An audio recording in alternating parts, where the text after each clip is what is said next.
Hi, and thank you for joining me for a short lecture. I just had a discussion with someone on Facebook on the importance of midrashim and agadot. In other words, legends and tales that appear in rabbinic literature, and their importance, ultimately the weight they carry or should carry in the theological Jewish world. And I know that depending on who you ask, you will notice the perspectives changing. But friends, my opinion, and I believe the opinion of Torah and authentic Judaism, is that midrashim and agadot, cultural folk tales and legends, carry no weight in Judaism, none at all. Not to mention that this was the same opinion held by many rabbis throughout the centuries. I mean, just look at the Ibn Ezra and what he does with many midrashim, or what the son of the Rambam wrote in the Hakdama to Ein Yaakov. And I don't expect you to believe me just because I'm saying it. Like with anything I say or anyone else says around you regarding religion, or in this case Judaism, you must ask for proof. And in Judaism, proof always comes from Torah.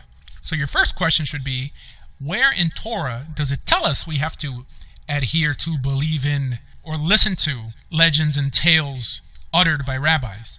And the short answer is nowhere. Absolutely nowhere. Now, as you know, I'm not a Karaite Jew. I'm a rabbinic Jew. I believe in the oral law, in halakha.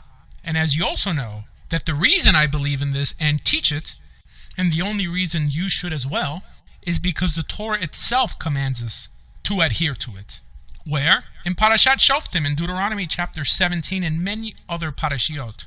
The mitzvah is called the mitzvah of lo tasur, the mitzvah of not straying from the rulings of this great court, the great court that eventually became known as the Sanhedrin.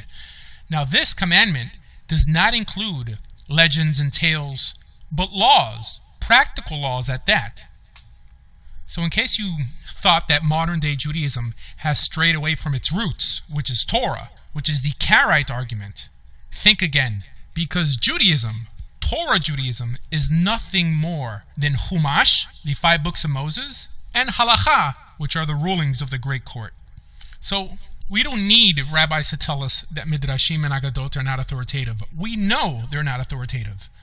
Why? Because if they would have been, the Torah would have told us so. Especially when the vast majority of these midrashim add to the narrative of the Torah. They take the plain meaning and twist it in such a fashion that it ultimately ends up rewriting Torah. Which is why I cringe every time I hear a rabbi teach Torah Judaism and say things like, Judaism teaches, and then utter some ridiculous midrash or agadah, legend or tale. That's not what Torah teaches. That is not what Judaism teaches. Judaism is just Torah and halakha. And really, any other opinion or veneration of tales uttered by our rabbis or our sages is just another form of rabbi worship. Assuming because a rabbi may have said something, it must be right or be relevant. Now again, like we said, the rulings of the great court, the members of the Sanhedrin, who we call Chazal, their rulings are relevant, but not their personal opinions or personal interpretations built off of their own ideas and their own prejudices. And no one would even say that their rulings were error-free also, which is why Masechet Harayot and Chilchot Shegagot exists, that depicts the errors of the great court. But even with errors, the Torah still commands us to obey. Not to mention that these midrashim are 9 out of 10 times not related to the story at hand, or to the words or the grammar found in the pasuk. They create a new narrative that many times paints a completely different, hateful picture of not just the outside world, but of the intentions and actions of biblical characters themselves. How does that now fall into the Averah of Baal Tosif, of not adding to the Torah?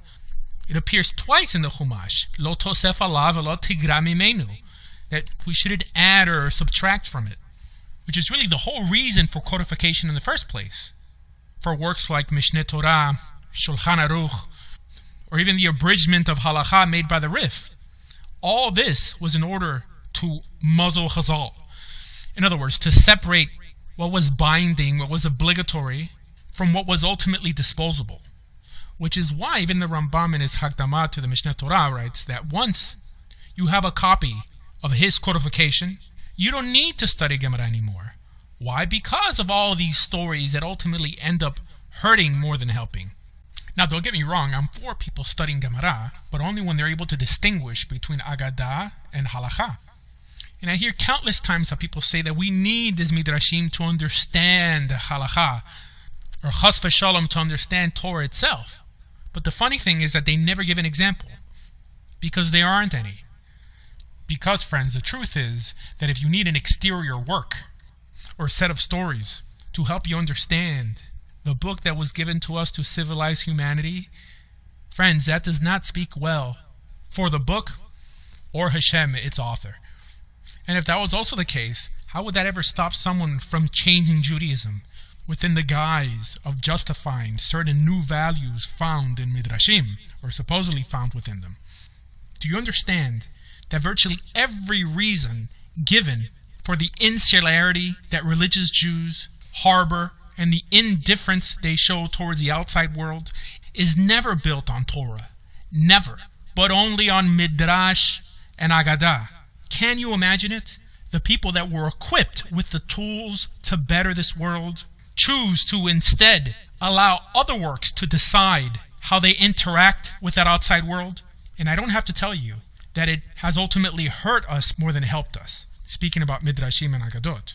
Not to mention that the authors of these legends and tales were either themselves or the students of the rabbis who lived during the Khurban, during the destruction of the temple. Individuals who also had a share or a stake in what transpired. So how could their personal opinions be deified now as something useful? In other words, we're still in exile now. We're still in Galut, telling us that we're still doing something wrong. And friends, don't fool yourself. This is why the Karaite movement is growing and why they accuse us of worshiping the rabbis. Because we make no distinction between Torah and personal opinion, which, if you really think about it, is what gave birth to Christianity and many other offshoot groups in Judaism. Groups that took Midrashim literally. And it's exactly what fuels modern-day Jewish sects. But then, of course, the rabbis say, oh, but you're not supposed to take it literally. And when you do, you're deemed a heretic or put outside of the community. Tell that to every Lubavitcher and Christian who can justify, through Midrashim, that the Messiah could die and come back again. Or Shabtai Tzvi, or the creation and adherence to the Zohar, which is pretty much nothing more than a book of Midrashim that have been deified. And friends, I'm just really trying to teach authentic Judaism here. And it's a shame that my biggest adversaries in this area are individuals who claim to believe and teach the same as I do.